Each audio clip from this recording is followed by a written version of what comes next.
को लाइक और सब्सक्राइब करें और बेल आइकन दबाना ना भूलें। जल भराव से ग्रामीणों का जीना हुआ दुश्वार। इखलाक कस्बा नागल के हरदेव नगर नई बस्ती व चांदवाली तालाब के निकट अनेकों मोहल्लों में भारी जलभराव होने से ग्रामीणों को करना पड़ रहा है भारी परेशानी का सामना। गंदे जलभराव में चलने को मजबूर हुए ग्रामीणों के अनुसार शिकायत करने के बाद नहीं हुआ समस्या का समाधान।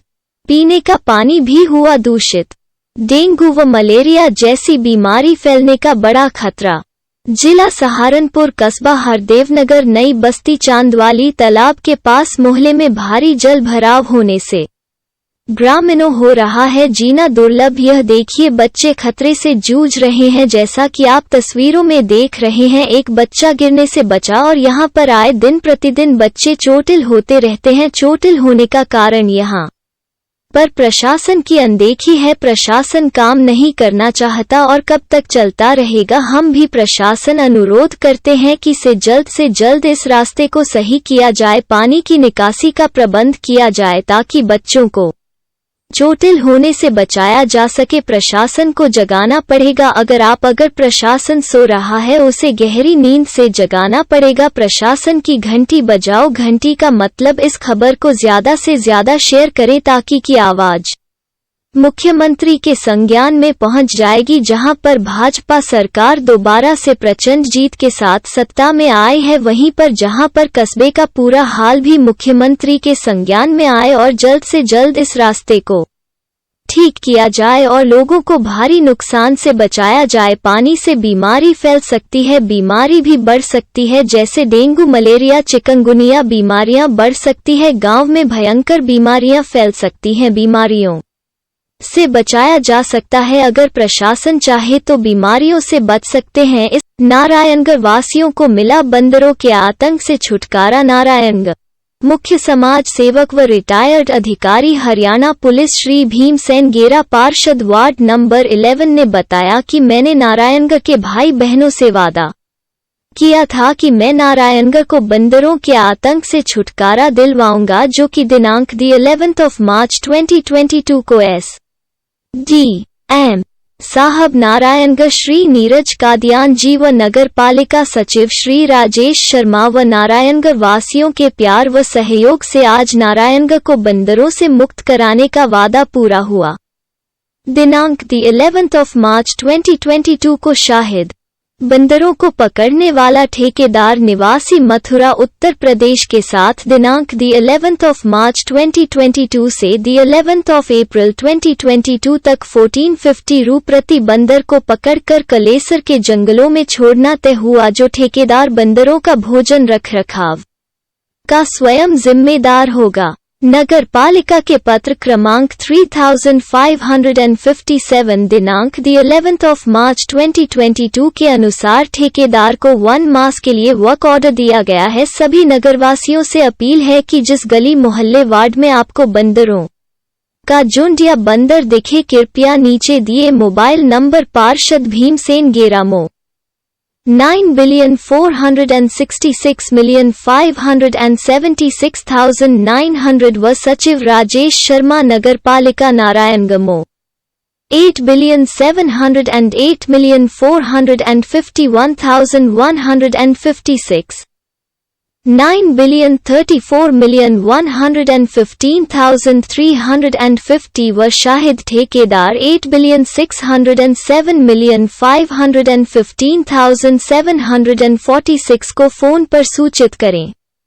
पार्षद भीमसेन गेरा ने बताया, इसी प्रकार अगले सप्ताह आवारा पशुओं को पकड़ने वाले ठेकेदार को ठेका दे दिया जाएगा तथा शीघ्र ही वार्डों में घूमने वाले आवारा जानवरों से भी छुटकारा दिलवाया जाएगा। पार्षद भीमसेन गेरा ने बताया कि 4,50,000 से रायपुर वीरान पंजलासा चौक राजकीय माध्यमिक स्कूल नारायणगढ़ में 2 कमरे तैयार करवा दिए गए हैं। एक कमरे में लाइब्रेरी तथा एक कमरे में बच्चों को क्लासें शुरू हो चुकी हैं तथा 2,70,000 रुपये से पंजलासा चौक गुरु रविदास मंदिर में टाइल लगवाने के कार्य पूरा कर दिया गया है। अगर वार्ड वासियों व शहर वासियों के प्यार तथा आशीर्वाद व सहयोग मिलता रहा तो वार्ड नंबर 11 विकास में 1 नंबर पर होगा।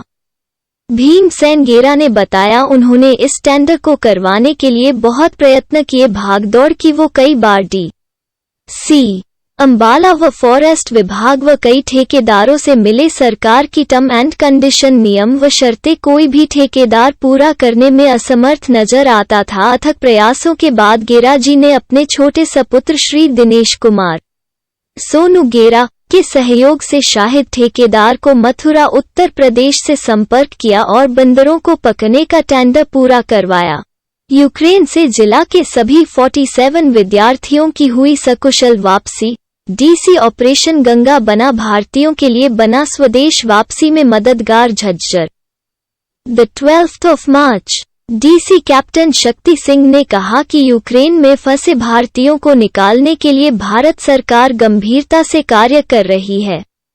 हरियाणा सरकार राज्य के निवासियों की सुरक्षित वापसी के लिए निरंतर केंद्र सरकार से समन्वय रखे हुए थी, जिसके चलते जिला के 47 छात्र सकुशल वापस घर लौट चुके हैं।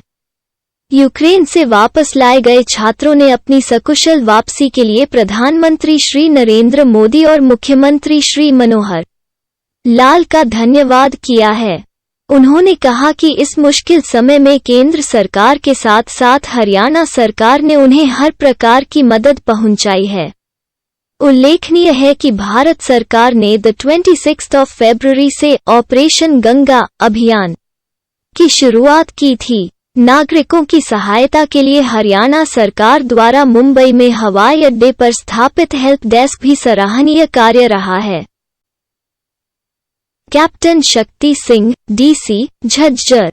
ग्राम दर्शन पोर्टल के माध्यम से विकास कार्यों में ग्रामीणों की होगी भागीदारी। डीसी पोर्टल पर सुझाव के लिए परिवार पहचान पत्र जरूरी। Jhajjar the 12th of March DC captain Shakti Singh ने बताया कि हरियाणा में ग्रामीण क्षेत्र के विकास कार्यों में ग्रामीणों की सीधी भागीदारी सुनिश्चित करने के लिए सरकार की ओर से ग्राम दर्शन पोर्टल शुरू किया गया है।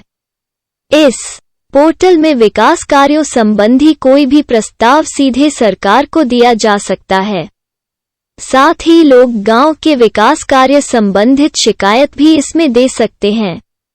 केवल वही आवेदक इस पोर्टल पर शिकायत दर्ज कर सकेगा जिसका परिवार पहचान पत्र होगा। डीसी ने बताया कि ग्रामीण विकास के संदर्भ में अगर विकास कार्यों से जुड़ी कोई शिकायत है या फिर कोई सुझाव देना है तो किसी कार्यालय के चक्कर काटने की और अन्य कहीं जाने की जरूरत नहीं। लैपटॉप या मोबाइल उठाइए और ग्राम दर्शन पोर्टल खोलिए। उन्होंने बताया कि मुख्यमंत्री मनोहर लाल ने ग्रामीणों के विकास कार्यों संबंधी सुझाव और शिकायतों के लिए ऑनलाइन पोर्टल ग्राम दर्शन लॉन्च किया है। ग्रामीणों की विकास कार्यों में सीधी भागीदारी सुनिश्चित करने के लिए सरकार द्वारा यह पोर्टल लॉन्च किया गया है। ग्रामीणों द्वारा दिए गए सुझावों के आधार पर भविष्य की विकास योजनाओं का खाका भी तैयार किया जा रहा है। सीएम विंडो से लिंक होंगी शिकायतें। कैप्टन शक्ति सिंह ने बताया कि ग्रामीणों द्वारा ग्राम दर्शन पोर्टल पर की जाने वाली शिकायतों को सीएम विंडो के साथ लिंक किया गया है ताकि शिकायतों का दोहराव न हो। ग्राम दर्शन पोर्टल पर कोई भी व्यक्ति केवल अपने स्थायी निवास के गांव जो परिवार पहचान पत्र में दर्ज हो के संबंध में ही शिकायत या सुझाव दे सकता है। ग्रामीणों द्वारा दिया गया सुझाव और मांग सीधे सरपंच, पंचायत समिति सदस्य, जिला परिषद सदस्य, विधायक और सांसद को दिखाई देंगे। सभी जनप्रतिनिधियों को उनके अधिकार क्षेत्र के ही सुझाव डैशबोर्ड पर दिखाई देंगे, जिन्हें संबंधित जनप्रतिनिधि संस्तुति के साथ आगे बढ़ा सकेंगे। एसएमएस से मिलेगी स्टेटस की जानकारी। डीसी कैप्टन शक्ति सिंह ने बताया कि पोर्टल पर सुझाव या शिकायत दर्ज करते ही एक आईडी जेनरेट होगी जो आवेदक को एसएमएस के माध्यम से मिलेगी। इसके साथ ही आवेदक को समय समय पर कार्रवाई की अपडेट सूचना एसएमएस के जरिए मिलती रहेगी। पोर्टल पर आवेदक न्यूनतम 50 अक्षरों में शिकायत दर्ज कर सकते हैं। इसके अलावा आवेदक फोटो अपलोड करके अपनी समस्या या सुझाव सरकार के समक्ष रख सकेंगे। Captain Shakti Singh, DC, Jhajjar. बालिकाओं के अच्छे भविष्य के लिए खुलवाएं सुकन्या समृद्धि योजना के तहत खाता। उपायुक्त सिवाच। सुकन्या समृद्धि योजना के तहत किसी भी डाकघर में खुलवाया जा सकता है खाता। योजना के तहत आयकर में भी मिलेगी छूट। Jhajjar. The 12th of March, DC captain Shakti Singh ने बताया कि बालिकाओं के अच्छे भविष्य के लिए भारतीय डाक विभाग द्वारा शुरू की गई सुकन्या समृद्धि योजना के तहत बालिकाओं का जिले के किसी भी डाकघर में खाता खुलवाया जा सकता है, क्योंकि माता पिता द्वारा इस खाते में जोड़ा गया पैसा बालिका को अपने जीवन में आगे बढ़ने में सहायता करेगा। उन्होंने बताया कि बेटी बचाओ बेटी पढ़ाओ अभियान को गति देने के लिए डाक विभाग द्वारा सुकन्या समृद्धि योजना को शुरू किया गया है। उन्होंने बताया कि इस योजना के तहत खाता कम से कम 250 रुपये में खोला जा सकता है। एक वर्ष में अधिक से अधिक खाते में 1,50,000 रुपये जमा करवाए जा सकते हैं। सरकार द्वारा जमा राशि व परिपक्वता राशि पर इनकम टैक्स में छूट दी गई है। डीसी ने बताया कि सुकन्या समृद्धि योजना के तहत बेटी की आयु 18 वर्ष की होने के बाद जब भी शादी करें खाता बंद करवा सकते हैं। विवाह से 1 माह पहले या 3 महीने बाद तक खाता बंद करवाया जा सकता है। उन्होंने बताया कि योजना के तहत माता पिता अपनी बेटी की शिक्षा शादी हेतु थोड़ा थोड़ा करके पैसा जमा करवाकर चक्रवृद्धि ब्याज पर पैसा जोड़ सकते हैं। कैप्टन सिंह बताया कि इस योजना के तहत 10वीं की परीक्षा पास करने तथा 18 वर्ष की आयु होने पर लड़की की शिक्षा के लिए आधा पैसा भी निकाल सकते हैं तथा शेष राशि शादी के समय निकाली जा सकती है।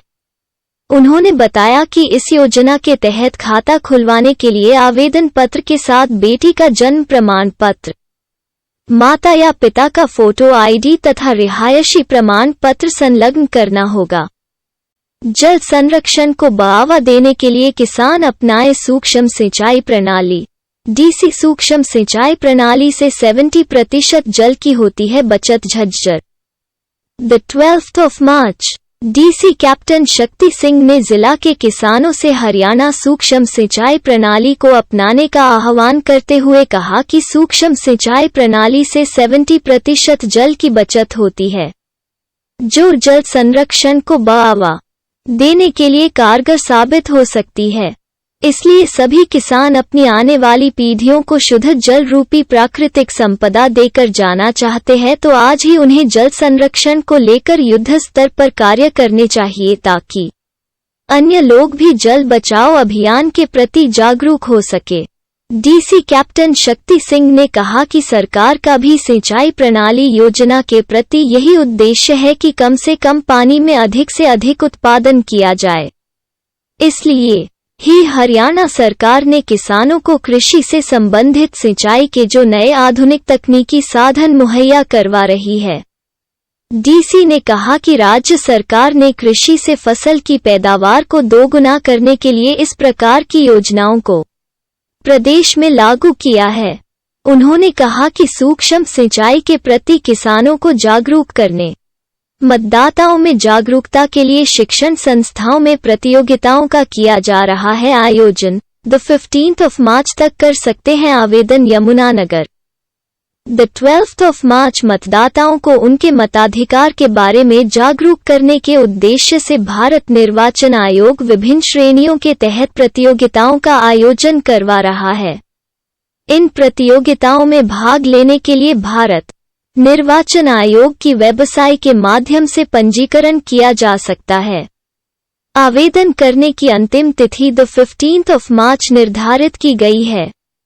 इस बारे में जानकारी देते हुए जिला निर्वाचन अधिकारी एवं उपायुक्त पार्थ गुप्ता ने बताया कि मतदान में ज्यादा मतदाताओं की भागीदारी हो, इसके लिए मतदाताओं को जागरूक करने के लिए भारत निर्वाचन आयोग ने इस वर्ष राष्ट्रीय मतदाता दिवस द 25th of January के अवसर पर राष्ट्रीय मतदाता जागरूकता प्रतियोगिता की शुरुआत की थी। उन्होंने बताया कि इस प्रतियोगिता का theme my vote is my future power of one vote रखा गया है। इस प्रतियोगिता में सभी आयु वर्ग के लोग भाग ले सकते हैं। ये प्रतियोगिता 5 श्रेणियों में आयोजित की जाएंगी, जिसमें quiz contest, video making contest, poster design contest, song contest तथा स्लोगन कॉन्टेस्ट शामिल है। इसमें भाग लेने के लिए वेबसाइट पर जाकर प्रतिभागी अपना पंजीकरण करें, जिसमें अपना नाम, पता और मोबाइल नंबर अवश्य भरें। इसके अलावा प्रतिभागी को एंट्री की विस्तृत जानकारी ईमेल पते पर भेजनी है, जिसके सब्जेक्ट में कंटेस्ट और कैटेगरी का नाम स्पष्ट रूप से लिखा होना चाहिए। उन्होंने बताया कि इस प्रतियोगिता में विजेताओं को 3,000 रुपये से लेकर 2 लाख रुपये तक के इनाम दिए जाएंगे।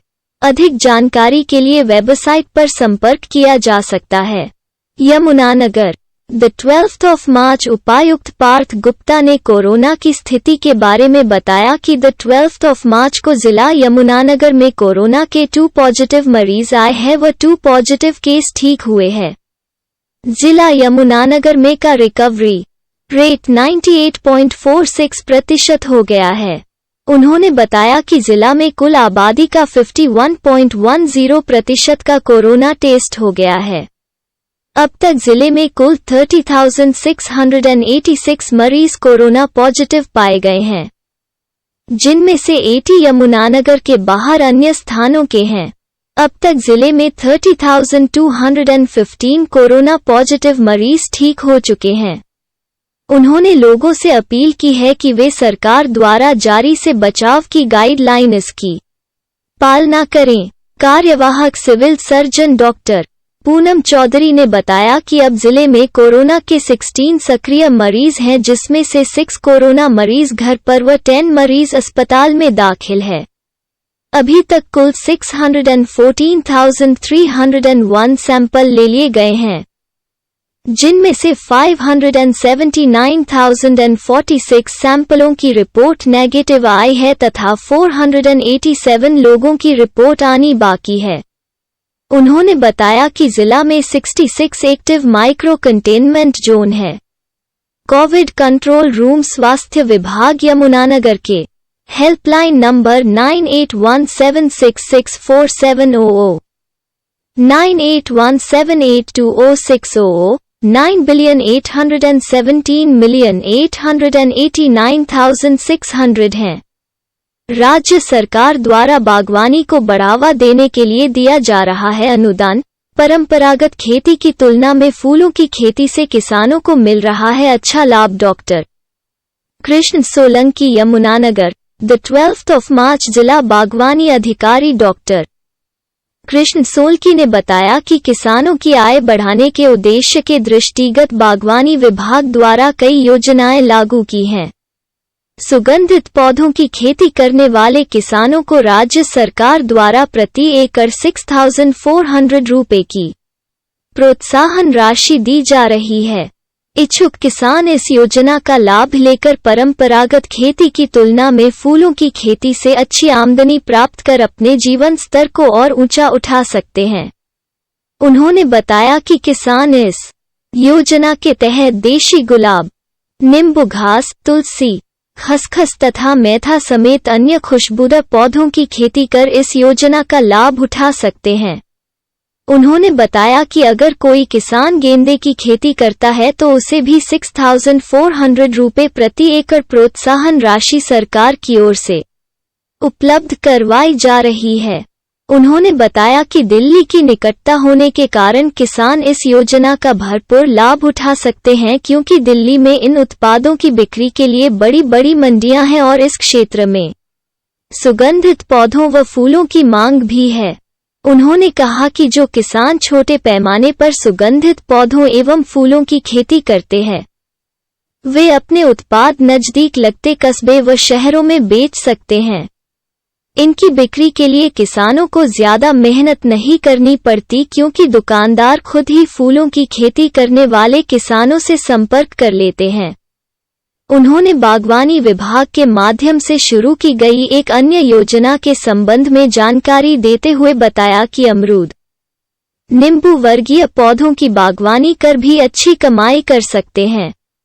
सरकार द्वारा इस तरह के पौधों की बागवानी करने वाले किसानों को प्रोत्साहन के रूप में प्रथम वर्ष अधिकतम 6,198 रुपये की राशि प्रदान की जाती है।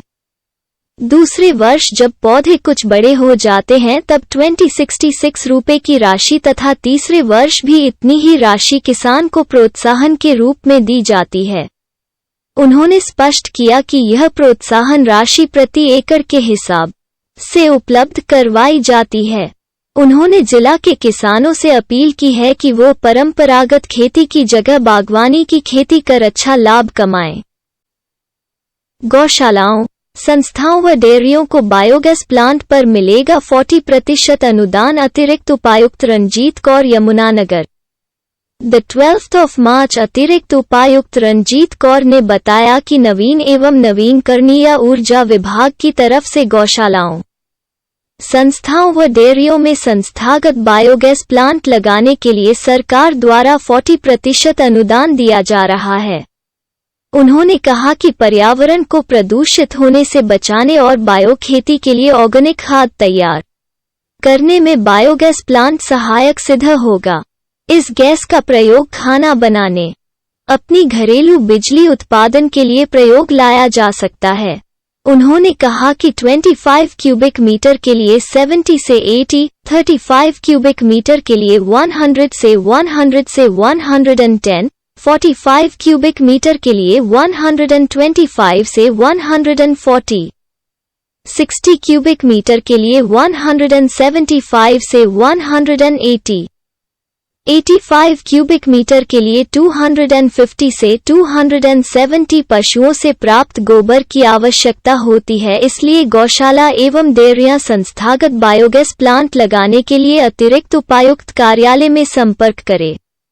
Yamunanagar, the 12th of March जिला खादी व ग्रामोद्योग अधिकारी प्रमोद कुमार ने बताया कि खादी उत्पादों की बिक्री के लिए फ्रेंचाइजी आउटलेट खोलने के इच्छुक व्यक्तियों, महिलाओं से आवेदन आमंत्रित किए गए हैं। फ्रेंचाइजी आउटलेट खोलने के लिए आवेदन पत्र निर्धारित फीस के साथ खादी ग्रामोद्योग बोर्ड के कार्यालय में किसी भी कार्य दिवस में जमा करवा सकते हैं। उन्होंने कहा कि लघु सचिवालय में सुबह 9 बजे से 5 बजे तक फॉर्म जमा करवाया जा सकता है। पॉलिसी से संबंधित नियम व शर्तें बोर्ड की वेबसाइट पर अपलोड कर दी गई है। 25.95 करोड़ में होगा डोर टू डोर कचरा कलेक्शन। नए टेंडर के लिए निदेशालय से मिली स्वीकृति। सभी 22 वार्डों का लगाया जाएगा संयुक्त टेंडर।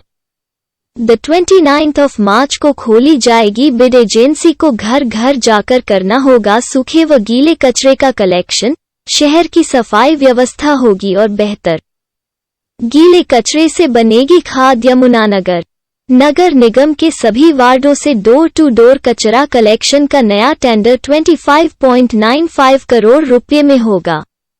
नगर निगम को इसके लिए शहरी एवं स्थानीय निकाय निदेशालय ने स्वीकृति प्रदान कर दी है। डोर टू डोर कचरा कलेक्शन के नए टेंडर के लिए नगर निगम ने प्रक्रिया शुरू कर दी है। इस बार 1 से 22 तक के सभी वार्डों का संयुक्त टेंडर लगेगा। टेंडर लेने वाली एजेंसी या ठेकेदार द 28th of March तक आवेदन कर सकता है। द 29th of March को टेंडर खोला जाएगा। टेंडर होने से नगर निगम के सभी वार्डों में सफाई व्यवस्था और बेहतर होगी। टेंडर लगने वाली एजेंसी को घर घर से सूखा व गीला अलग अलग करके एकत्रित करना होगा। इसके बाद उसका निपटान करना होगा। नगर निगम उप निगम आयुक्त अशोक कुमार ने बताया कि मेयर मदन चौहान व निगमायुक्त धीरेन्द्र खड़गटा के निर्देशों पर शहर को साफ स्वच्छ बनाने के लिए नगर निगम प्रयासरत है। नगर निगम के कुल 22 वार्ड हैं। पहले इन 22 वार्डों को 2 जोन में बांटकर डोर टू डोर कचरा उठान व निस्तारण का कार्य किया जा रहा था, जिसका tender classic man power and construction services को दिया हुआ था। लेकिन संतोषजनक कार्य न होने पर कुछ दिनों पहले इस टेंडर रद्द कर दिया गया था। इस दौरान नए टेंडर की प्रशासनिक मंजूरी के लिए नगर निगम द्वारा शहरी स्थानीय निकाय विभाग (ULB) को प्रपोजल भेजे थे।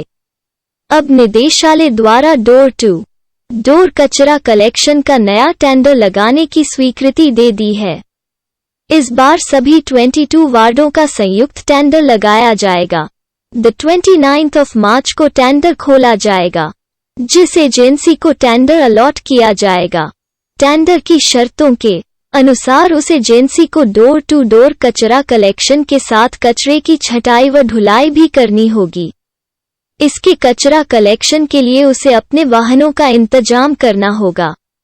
यदि एजेंसी नगर निगम के वाहन लेती है तो इसके लिए उसे निगम को किराया देना पड़ेगा। गीले कचरे से बनाई जाएगी खाद, सूखे कचरा का किया जाएगा निस्तारण। उप निगम आयुक्त अशोक कुमार ने बताया कि टेंडर लेने वाली एजेंसी को घर घर जाकर शहरवासियों से कचरा एकत्रित करना होगा। कचरे की छंटाई कर सूखा व गीला कचरा अलग अलग करना होगा। इसके बाद इस कचरे को वाहन के माध्यम से कचरा निस्तारण प्लांट में पहुंचाना है। यहाँ गीले कचरे से खाद बनानी है और सूखे कचरे का निस्तारण करना है। ई वेस्ट व अन्य कचरा को रिसाइकिल भी किया जाएगा। उनका कहना है कि टेंडर होने के बाद शहर की सफाई व्यवस्था में काफी सुधार आएगा। उन्होंने शहरवासियों से भी अपील की कि वे सूखा व गीला कचरा अलग अलग करें, रसोई से निकलने वाले कचरे की खाद बनाएं और उसका इस्तेमाल पेड़ पौधों में करें। डोर टू डोर कचरा कलेक्शन के टेंडर के लिए निदेशालय से स्वीकृति मिल चुकी है। हमने टेंडर जारी कर दिया है। 29 मार्च को टेंडर खोला जाएगा। टेंडर होने के बाद शहर की सफाई व्यवस्था और बेहतर होगी। मदन चौहान, मेयर, नगर निगम यमुनानगर जगाधरी। आजाद नगर व चौधरी कॉलोनी में नहीं होगा जल भराव। निकासी पर होंगे 2.26 करोड़ खर्च। गली नंबर 1 से 5 व चौधरी कॉलोनी की 3 गलियों में डाली जा रही आरसीसी व पीवीसी पाइपलाइन बारिश होने पर हो जाता था आजाद नगर व चौधरी कॉलोनी में जल भराव। अप्रैल माह तक काम होगा पूरा यमुनानगर। नगर निगम के वार्ड नंबर 10 के आजाद नगर और चौधरी कॉलोनी में अब जलभराव की समस्या नहीं रहेगी। नगर निगम द्वारा आजाद नगर की गली नंबर 1 से 6 व चौधरी कॉलोनी की 3 गलियों में जलभराव से निपटने के लिए करीब 2.26 करोड़ रुपए की लागत से स्टॉर्म वाटर पाइपलाइन डालने का कार्य किया जा रहा है। निकासी न होने के कारण इन गलियों में बारिश होने पर जलभराव की स्थिति उत्पन्न हो जाती थी, लेकिन अब ऐसा नहीं होगा। अप्रैल माह तक क्षेत्रवासियों को ये सौगात मिलेगी। मेयर मदन चौहान ने बताया कि शहर में जलभराव न हो, इसके लिए नगर निगम क्षेत्र में करोड़ों रुपए के कार्य किए जा रहे हैं। जगाधरी बस स्टैंड से जम्मू कॉलोनी तक, जगाधरी वर्कशॉप रोड पर, बुढ़िया चौक से अग्रसेन चौक व परवालों तक बड़े बड़े पाइप डालकर पानी की निकासी का समाधान किया जा रहा है। इसी तरह निकासी के लिए हर कॉलोनी में अंडरग्राउंड पाइपलाइन, आरसीसी व पीवीसी पाइप डालने का कार्य किया जा रहा है। आजाद नगर की गली नंबर 1 व 2 में लगभग 54.96 लाख की लागत से आरसीसी पाइपलाइन डाले जा रहे हैं। यह कार्य प्रगति पर चल रहा है। जल्द ही यह काम पूरा किया जाएगा। इसके अलावा आजाद नगर की ही गली नंबर 3, 4 व 5 में करीब 62.40 लाख रुपए पानी की निकासी पर खर्च किए जा रहे हैं। इन तीनों गलियों में RCCNP2 पाइप डाले जा रहे हैं। गली में दोनों ओर पाइप डालकर मेन हॉल बनाए जा रहे हैं। इससे गलियों में पानी निकासी के साथ नालियां जाम होने की समस्या भी खत्म होगी। इसी तरह चौधरी कॉलोनी की 0B व 0C गली में 30.57 लाख रुपए से RCC पाइप डालकर पानी की निकासी की जा रही है। वहीं गली नंबर 14 से सिटी सेंटर तक 30.10 लाख की लागत से RCC बॉक्स टाइप नाले का निर्माण अंतिम चरण में है। नगर निगम द्वारा करवाए जा रहे ये भी कार्य अप्रैल माह तक पूरे कर लिए जाएंगे और इस बार यहाँ के निवासियों को जलभराव की समस्या का सामना नहीं करना पड़ेगा। गलियों से जलभराव की समस्या का समाधान होने से क्षेत्र के हजारों लोगों को फायदा होगा। उन्होंने कहा कि निर्माण कार्यों में गुणवत्ता का विशेष ध्यान रखा जा रहा है। निगम अधिकारी मौके पर खड़े होकर काम करवा रहे हैं। बिना भेदभाव सभी वार्डों में करवाए जा रहे विकास कार्य मेयर मदन चौहान ने कहा कि सरकार बिना भेदभाव नगर निगम के हर वार्ड में करोड़ों रुपए की लागत से विकास कार्य करवा रही है। शहर में नालियों, सड़कों, गलियों, सीवरेज, स्टॉर्म वाटर ड्रेन व अन्य विकास कार्य करवाए गए हैं। वहीं कुछ कॉलोनियों में अभी ये कार्य होने बाकी है। कुछ कॉलोनियों में यह कार्य निर्माणाधीन है। ये कार्य में गुणवत्ता की कमी न हो इसके लिए इन विकास कार्यों का औचक निरीक्षण का कार्य भी चल रहा है। हमारा शहर सुंदर, स्मार्ट व स्वच्छ बने, इसके लिए नगर निगम गंभीरता से कार्य कर रहा है। हर वार्ड में जलभराव की समस्या से निपटने को जहां अंडरग्राउंड नालियां डाली जा रही है, वहीं बरसाती पानी की निकासी को स्टॉर्म वाटर पाइपलाइन डाली जा रही है। आजाद नगर की गली में पाइपलाइन डालने के लिए की जा रही खुदाई, चौधरी कॉलोनी की गली में डाली जा रही पाइपलाइन